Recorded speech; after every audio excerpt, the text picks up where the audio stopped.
500 Kilometer in einem nicht gepanzerten Fahrzeug mit einer Familie an Bord, unter Artilleriebeschuss, unter Drohnenbeschuss. Ohne deine Aufklärung werden wir da verreckt. Und dass zum Beispiel ich und die Jungs überlebt haben und die Familien, die wir da rausgeholt haben, das ist dein Verdienst, Mann.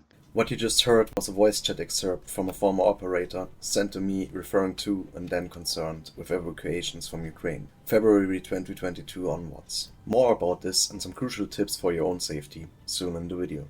Did you know that you are, if you want it or not, if not an active player, at least a constant target of, according to some, literal acts of war, and this on a daily basis? Stick around to find out more on this as well, especially on how to best shelter your future decision making from such propaganda attacks. I anticipated the Russian invasion of Ukraine.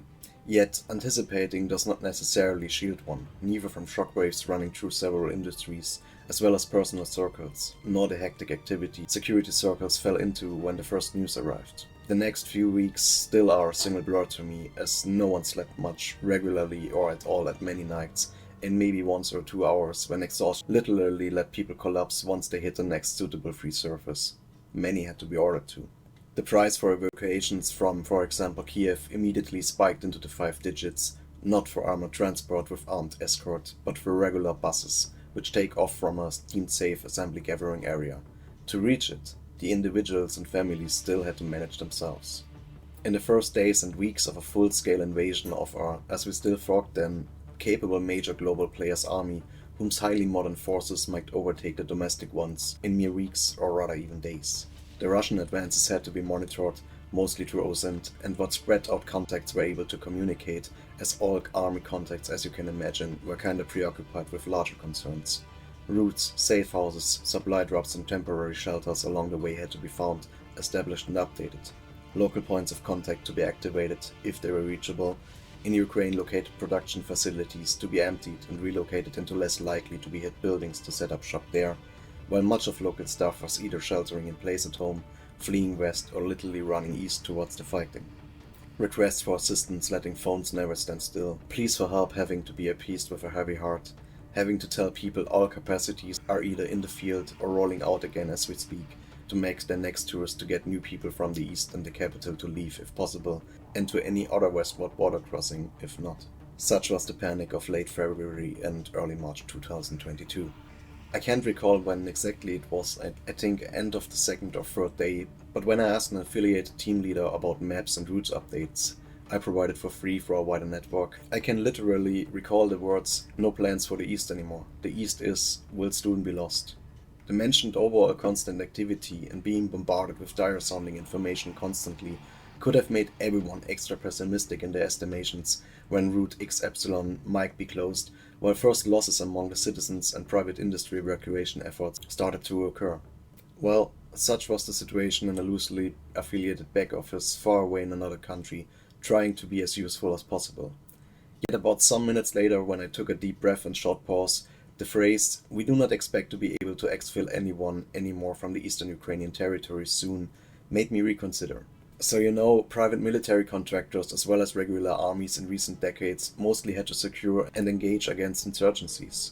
So especially the security executives who didn't have a military education, but for example a former law enforcement background or right away went through PMC only, one can understand that near-peer modernized army conflict basis stats might either not really have come up that often or simply were not present at this moment, which is very understandable. In such a surprising general chaos with everyone pleading and everyone wanting to help, but only being able to do so much, while of course trying to support individual and larger scale non-profit evacuations, donating to provide local civilian relief supplies. But shall we rather let the new sewing shop we were able to set up make ballistic vests with the materials we handily would have available, or has the plead of the personally close female civilian relief coordinator priority, direly needing blankets and winter clothing for children? Of course including the city's orphanage, which constantly grew as more and more children lost their parents. Yeah, you might see why I'm thankful not having been one of the shot callers in any of these, and you might have a little impression what officials, leaders, whatever kind of able decision makers are forced to go through and make decisions on. Which is why I warmly recommend you are serious on the military decision making process once more. But here came where, let's say, my basic stats knowledge gladly quite soon finally kicked in. I immediately texted the regarding person of contact as well as this context to my following remark to some other leading officers. What I pointed out was, wait a minute, we can't be consumed by this information blindness. There's a clear limitation a mechanized force, however modern, should be able to advanced fighting, let alone when being canalized to the roads thanks to Rasputitsa momentarily. So even under ideal conditions, you have an orientation what progress the Russian units would probably not exceed by a daily basis, which is roughly 40 kilometers, make it 60 to be extra sure. So to quote from our episode on the history of wargaming, once you have scalability, you can make a game into a simulation. Now we at least had a general calmness setting in once this one potential overestimation was disenchanted, which usually has a domino effect concerning other things as well. And this, dear listener, is how much later in a late night voice chat with a then concerned field operator I learned the following. That when I felt I had done what I could do based on available intelligence, when I then took my already planned leave, my provided recommended evac maps kept being shared in the operator circles, of which in this video's intro one of the operators is saying me part of his thanks, as at least he is convinced that choosing these route instructions saved them where others choose otherwise and perished. How much what weighed into the final result is up to everyone's personal guess. Nevertheless, his words deeply touched me, as this is all a watchdog personality type strives for, and what motivated me to join the army in the first place. And if it's only to buy some innocent family a little more time, even if it has to be paid for with one's own life. But to deliver on the promises made in the introduction, let's dive a little more into the basics of the used methods, so yourself might be able to navigate a regarding situation. Back then, at Square and Day 1, we first needed to find ways to determine which kinds of Russian forces were undertaking what, when and where, so we could deduct the regarding whys and determine and sketch their most likely future planned axis of advance, which Belarusian President Lukashenko later on seemed eager to at least simplify into the broader picture. Suddenly appearing tangos have to be expected at any moment from any direction, which was not really eased by the fact that in the first days everyone was still expecting to be fighting, hindering or awaiting a most modern, combined arms capable, near-peer, possible top 3 army of the world, which might at any time establish air supremacy as well as land or simply activate already infiltrated troops at any moment anywhere. So, as a rule of thumb, take the big movement axis, like main roads, and then stay clear of at least one, better 2 to 3 parallel roads and fieldways, while having to expect enemy recon elements days and dozens up to hundreds of kilometers ahead, yet these at least would never concern with a single civilian evacuee convoys personally, let alone single vehicles. Except for you have high priority exfils, you have fun times. Yet, in regards to the Russians' general advances, everyone was in for some big surprises. While the completely changed attitude since 2014, bravery and valor of the Ukrainians has been documented and discussed immensely, let's rather shortly look at the surprises from the Russian side. I openly admit that while the dictators always instill cronies corrupt and dictators don't get a clear picture anymore, always theoretically was present in the subconscious, Putin as well as the Russian armed forces, actually already going back to the Soviet Union, managed to paint a picture of themselves. Every soldier or security analyst would have been stupid to basically assess them and plan them to be as ineffective and worn down as they turned out to be. Basically, this was exactly the assessment trap Russia themselves then stumbled into. So yes, this might be a little narrow thinking, but as you probably know, Putin used to be a colonel of the intelligence services and successfully managed to climb from this to become the undisputed new man of steel. So it would only be natural to assume his wit and understanding might continue to serve him well. But as we will now have seen, after a certain amount of time, everyone will get detached, and that paired with enough incentive to never tell anyone bad news, you end up with ever more rampant green reporting, Grünmelden, assuming you have a modern and well-functioning force. Which we, and especially Ukrainian and NATO analysts, yet had to expect ourselves, because during the Cold War the Soviets indeed managed to dominate some technical fields, as well as develop at least impressively seeming new weapons technology in recent decades as well. This while having a giant pool of legacy equipment while flaunting and potentially fielding even theoretically the West outcompeting tech, which they claim to have introduced in wide numbers, as for example the Rudnik combat carrying support exoskeleton. Well, here's one thing about fake it until you make it approach. It's not really recommendable in the context of armed conflict, because it might take a few days, but once the direly dreaded nighttime battles seem to be not appearing, people will pretty quickly get a hint that your gear, at least in the majority, is seemingly less Predator T-1000 and more like Junkbox 88. Coming to today's culprit numero uno. Maskirovka is Russian and translate to disguise, camouflage or masking. We are talking to cover something, to disguise. Essentially, it's the art of deception. It began actually more than 600 years ago when the Imperial Russian Army was famous for its surprise attacks. While in the Second World War, the Red Army, for example, developed decoy units with fake tank and truck models or misdirected entire divisions into seemingly strange directions to confuse the enemy.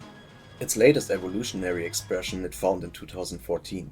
Remember the roughly 1,000 little green men overtaking Crimea, claiming to be patriotic volunteers just being on holiday? This left the surrounding and other political observers quite confused. Until they were about to react, the military takeover already had been finalized.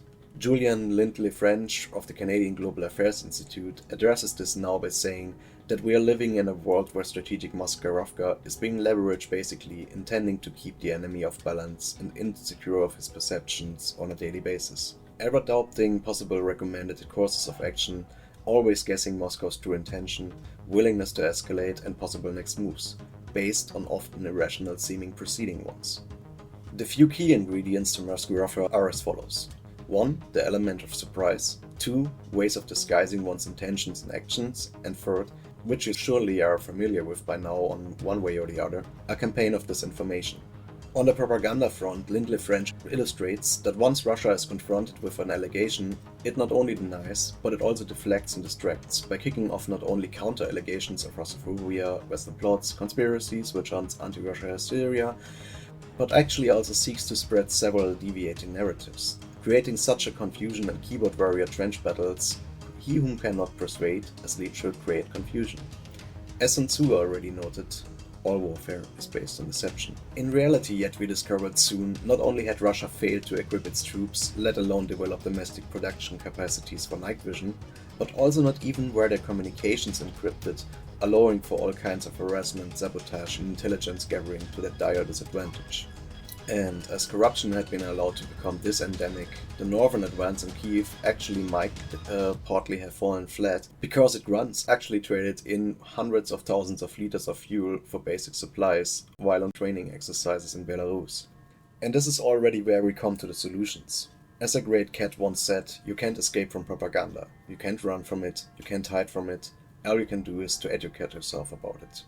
So, if you yourself should feel tempted to give something as lost in the overall general chaos, which we will be addressing in the coming 6 reasons why the world is crazy right now, remember to first take a step back and focus on the basics of the intelligence gathering process as well as the operational environment.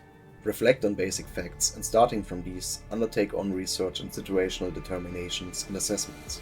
Please see our take on the military decision-making process for a possible guideline to fine-tune, as well as roleplay these as well as possibly any of your future plans. On this occasion, it should also be mentioned that Russia by far is not the only country employing such and partly more subtle and well-worn strategies against you.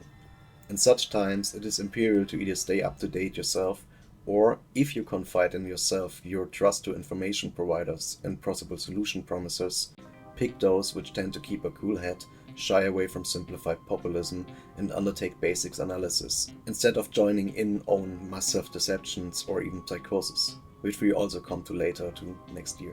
A very helpful easing tool can be to know about the formulations of priority intelligence requirements. Again, warmly recommending our take on the MTMP, featuring a regarding excerpt from the US Combined Arms Doctrine Directorate. Basically, if you need to keep it simple and timely doable, you want to find out which single or combined real events and indicators point to something getting likely, which might compromise a part of your safety or security. So, if you ever should find yourself in a highly stressful, uncertainty involving situation, take a step back, some deep breaths, in through the nose, out through the mouth, and start a situational assessment. What do we know? What are we able to extrapolate from that? Which of that concerns us? Which are critical events or indicators for us to set up X or Epsilon into execution from when on.